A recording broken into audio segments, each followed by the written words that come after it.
momentum, right? Jump, tap, right? One move, jump, tap. I know how to do it, Dad. Jump! Like that. You see what I did? You see what I did? No, you're like this small. Hello again, everybody. Welcome back to the Rantin Review Entertainment. It's been a minute since we've done a movie review, but Ant-Man and the Wasp, Quantumania, came out last week. I did finally get around to seeing it, and I got some thoughts on it. This is going to be a spoiler review, so you should be aware of that. So if you haven't seen Ant-Man and the Wasp Quantumania, you don't want anything spoiled, maybe you should go watch it first and then come back and check out this review so you just can hit the save button down there in your YouTube app. But we're going to talk about some stuff in it, the good, the bad, the ugly, and everything else. But before we get into that, I want to remind you guys that, I got some free goodies for you on all of my channels. You can check down in the description box below. You can get a lot of free stocks from Webull, which is essentially like getting free money because you get the stocks and you can sell them, or you can hold on to them and they're add to your overall net worth because it's actually money. It actually represents money. So you can do that. Get your free stocks from Webull down in the description box below if that interests you at all. I definitely appreciate it. It does help out the channel. So let's get into Quantumania and overall thoughts of the movie. It's okay.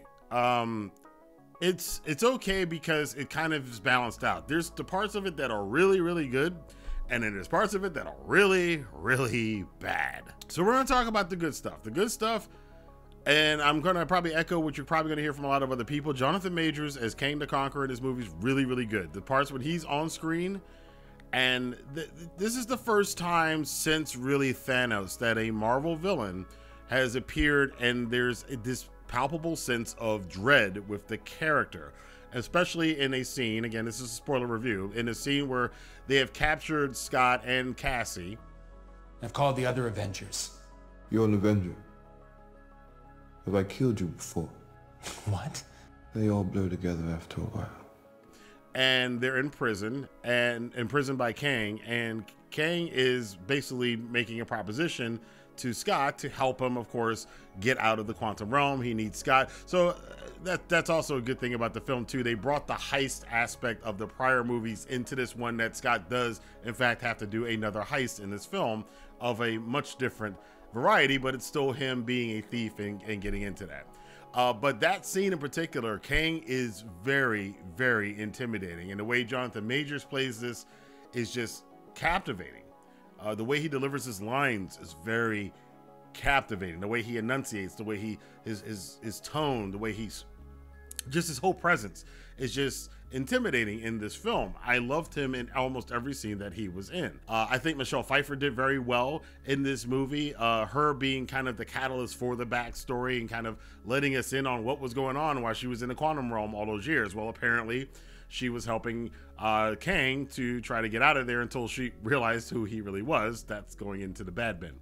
Michael Douglas doesn't have much to do in this film, and what he does have to do in this film, and one particular line from him is absolutely atrocious, so we're going to bypass that into the bad category.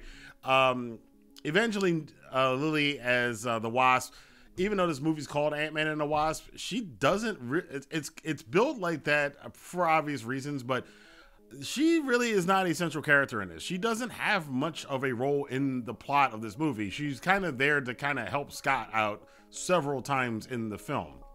The new actress that's playing Cassie, I actually like her as a character, well, as an actress, as her performance. There are aspects of that character that also going into the bad bin though, but her performance was pretty cool in this movie. Now to some of the surprises that are in here. I did not know this, but Bill Murray shows up in this film. He's got one scene, but it's a cool scene. It's Bill Murray being Bill Murray though, but Bill Murray being Bill Murray is always entertaining, and he plays a particular kind of pseudo villain character in this film. But the scene with him and Michelle Pfeiffer is actually pretty entertaining. I did enjoy that scene. Some people liked it, some people didn't. We also have, I gotta say this for the bad, but there is a returning character from the first Ant-Man movie that's in there, that's in this film. I do think the background environments, once they get into the quantum realm, a lot of the environments look fantastic. Some of the creature designs are really cool.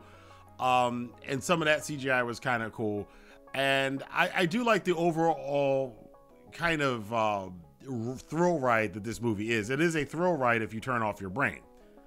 But then this is the part where we're going to get into the bad for people who have a brain and don't turn it off because, you know, thinking. There are a lot of bad things in this movie. One of which I talked about characters who are returning. Darren Cross from the first Ant-Man movie, if you remember him, he played Yellow Jacket, winds up in some convoluted way being MODOK. Now, I am not a huge comic book fan. I read some comic books when I was younger, but that was even 30 years ago. But I do know enough about the MODOK character to know that this isn't it. And on top of it, not being the same kind of character, it's a character in name, but not the same character that they're drawing from the source material, which, you know, is neither here nor there. It's only bad when the character from the source material is actually better than the character they have in the adaptation, and the character in the source material is way better than this adaptation of it. The other thing about this is that the CGI is terrible. You know, and I have a gaming channel, and you know some of those old video games, like especially around like the turn of the century, around the late 90s, early 2000s, when face mapping wasn't quite right. If you look at something like Deus Ex or you know, Half-Life 1 or something like that, or the old Tomb Raider games where they were kind of face mapping things and they looked all messed up. That's what MODOK looks like in this movie. And I'm watching this going, who approved that? This looks horrible. And on top of that, the character himself is just terrible. You know, it's just, no with that. The whole thing about them getting into the quantum realm didn't make sense. And in fact, Hank Pym makes a comment about this once they get there. He's like, we should be dead. Yeah. And they just kind of move on from it. It's like they acknowledge that it doesn't make any sense because all we've seen from the quantum realm so far in the Marvel Cinematic Universe, you needed a suit, you needed a ship, or you would not survive there. With the exception of Hope, the rest of everybody, including the ants, which I'm going to get to that thing, by the way, who get sucked into the quantum realm are without suits, yet they live. Hank makes an acknowledgement of it. We should be dead. And they never really explain. Why did they live? How are they alive? How are they breathing? How are they existing down there? What the hell is going on? They never explain it. And this is all to serve a plot that they just wanted to do the plot, but they realized at some point in time somebody must have watched the old films and realized, well, this actually isn't going to work for us to have this whole, you know, city and all this stuff down there, and for them to go down there and do all this stuff because we've already established what the quantum realm is and that you can't really do that there. But they decided, well, you know what, we're going to just do it and then kind of forget the explanation. It makes no sense whatsoever. Don't ask questions. Just consume product and then get excited for next product. And I did praise Michelle Pfeiffer's character, the mother, the grandmother, I guess I should say at this point, in the film for being one of the strongest protagonist characters. However, there is something very annoying that she does in the film, and it annoyed me as an audience member. There are several times for the first half of the film, everyone is asking her, what is going on? Why don't you tell us what is happening? They do that. They play the pronoun game. Oh, him. Now us as the audience going into this, we know they're talking about Kang the Conqueror, but in the movie, for the characters, they keep referencing him. They keep playing the pronoun game. And they keep saying, why don't you tell us what is going on, who this is? And then the scene will end, and she doesn't explain it several times until she finally gets into the big exposition scene where she explains what happened with her and Kang and how she knew him. Then they explained it, how she had a revolution with Bill Murray's character and he had changed, and how she would try to help Kang. And that's another kind of lazy plot point here too, that they go back to the backstory and how she touches his ship because she's a scientist, he's a scientist, they're trying to figure out how to get out of there through the spaceship or actually this dimensional ship that he has. So they're trying to repair it. It takes them years and years and years of trial and error. They finally figure it out. And then of course we have to have a throw-in line. Well, it's neural connected, so when you touch it, you can read everything. It's connected to his brain. Lazy ass writing here. So instead of them having conversations and him letting things slip and her kind of discovering that maybe he's not what he is and her finding that out in a clever way, you know, from dialogue, they do it through, oh, she just touches his thing and then gets all of his memories and then realizes that he's a bad guy, and he goes, oh, yeah. But we don't have enough time for them to have actual scenes and actual clever way of her finding this out and really using actors like Michelle Pfeiffer and Jonathan Majors, who have what could have been a very compelling scene of cat and mouse, of him trying to hide stuff from her and her figuring it out, which would have been great, especially when you have, again, actors that talented who could pull that off. But they probably don't have writers that talented to pull it off. I don't know. Heard a lot about the writing about this story and how the story originally was going to be a lot more serious, and then the Disney overlords came in and said, no, you got to put more quips. We got to have a CGI battle. We got to have all this stuff. Because ultimately, as I'm talking about the negative, one of the positives I'm going to go back to, at the core of this movie, there is, if you strip away a lot of the crap, there seems to be a really good movie that was in here, and then it gets loaded with a lot of this, what has become cliched Marvel crap. And I don't think Disney and Marvel Studios have realized, a lot of reviewers have, a lot of the audience has, a lot of the public has, that they've kind of hit the point where that stuff is passé. Probably, I got to get to this point because when these things come up in movies, I think it's probably something to be said now because it's kind of important. Warning for those of you out there who don't like being preached to in movies and don't like movies slipping in political agendas into it, there's a lot of it in this film. Cassie, of course, is an activist because she's a millennial, so of course she's an activist. Earlier in the movie, she's arrested because she was fighting the man and shrunk a police car and they make this kind of, if you pay attention to what the movie's trying to say, there's this kind of undercurrent of them trying to compare that, the police, the real police in our world, to Kang's minions in the quantum realm. So they're kind of doing the same thing. And the homeless people and the protesters that Cassie was trying to save with this rebel group in the quantum realm, and they're trying to equate the two, which is kind of irresponsible, but it is what it is. They make fun of Scott Lang for, selling his book and making money that way, which he probably should have told Falcon from Falcon and the Winter Soldier that he could write a book and he would have been pretty well off and had money to take care of his stuff, but apparently Falcon didn't know that. So Scott Lang figured that out, and then the whole family's giving him crap about it. We've got Hope, who is using PIM tech to save the world and reforestation and housing and affordable housing, and they throw out the freaking political talking points, and I'm like, what the hell are y'all doing? We don't need this in films. You don't need to make your political points in films. Plus the fact that if, in reality, and they didn't think this through, obviously, the PIM particles, if Hope really was using them to solve these social ills would have been solved. Because if you can shrink and expand things, resources, housing, you would solve those problems. It's not well thought out stuff. It's just, we want to cram our political, social agenda in the film. And the worst aspect of this, I talked about the ants. So the ants, the ants that get sucked into the quantum realm, Hank goes through this whole explanation about how they kind of went off course a little bit because he's already souped up these ants anyway. They're highly intelligent already. Well, sort of. It's still a hive mind, so whatever. But they went to another place where they have evolved. For every minute, they've evolved like 1,000 years. So by the time he catches up with them in the story of this movie, they are so many thousands and thousands and thousands of years and millennia advanced now, that they are now this big system that has all this advanced tech, and they're fixing the ships and helping them do all this stuff. I kid you not, they had Michael Douglas, Hank Pym,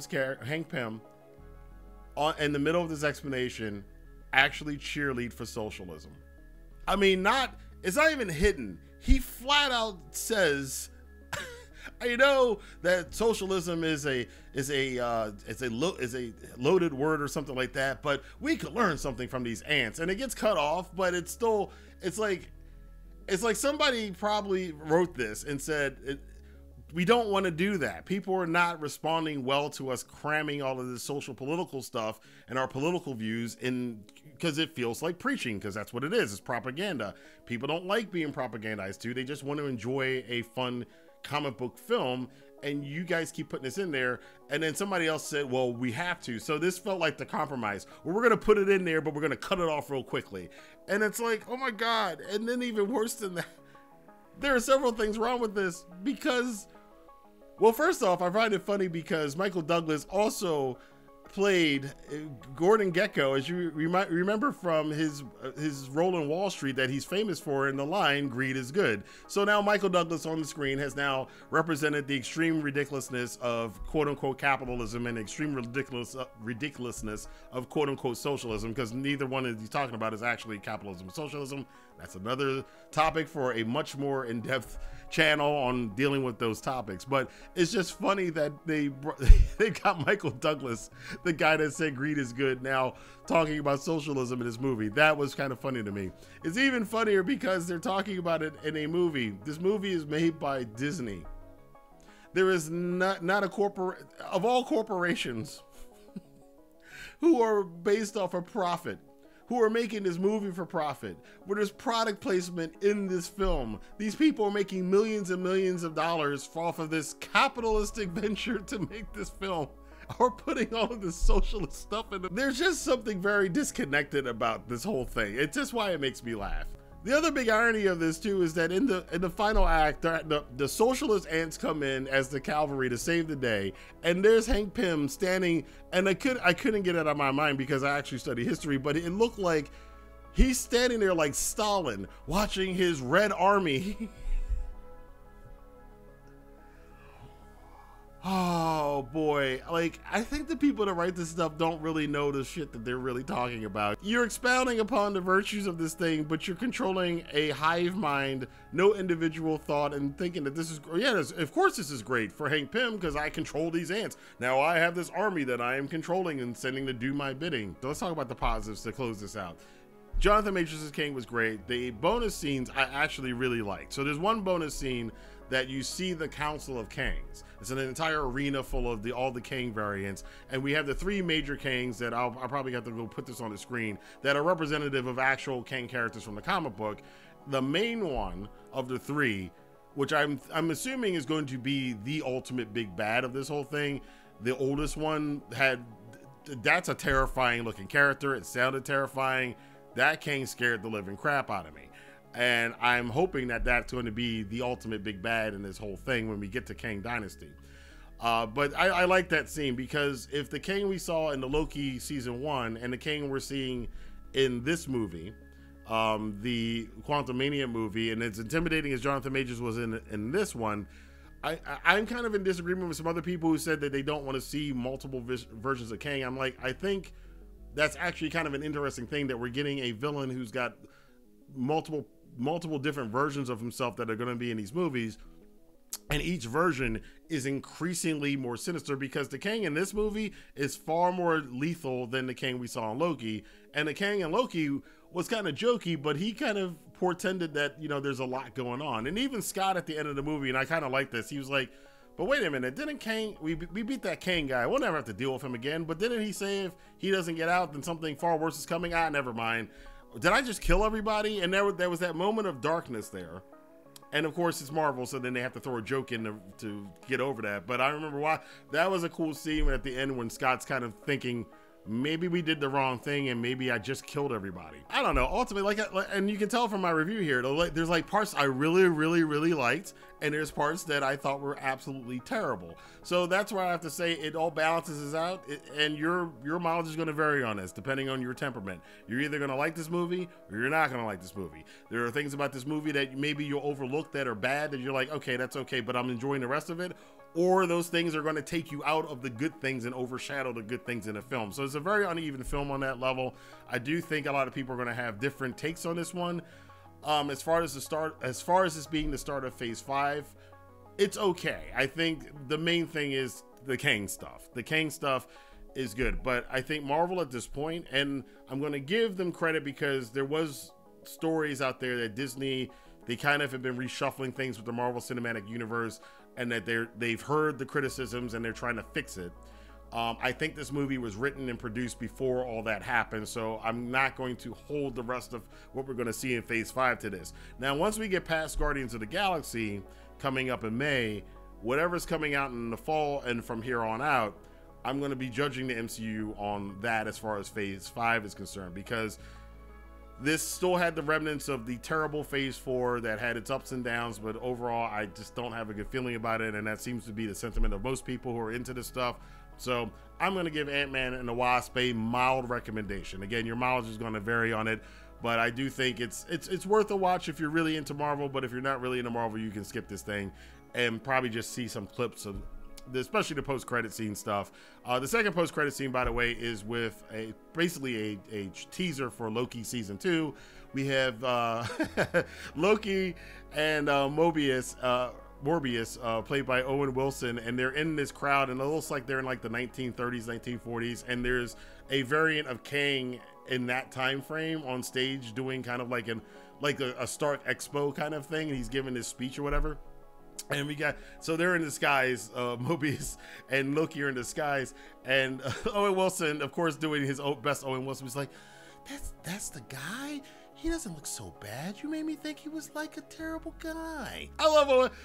I don't care what anybody says. I love Loki, and I love Loki. I love Tom Hiddleston and Owen Wilson playing Loki and Morbius. I think they are just great, and I love Owen Wilson in that role. So I always get warm feelings when I see that team together. But that was just a big tie-in to what's coming up with Loki season 2. So that was pretty cool too. But I want to know what you guys thought about Ant-Man and the Wasp, Quantumania.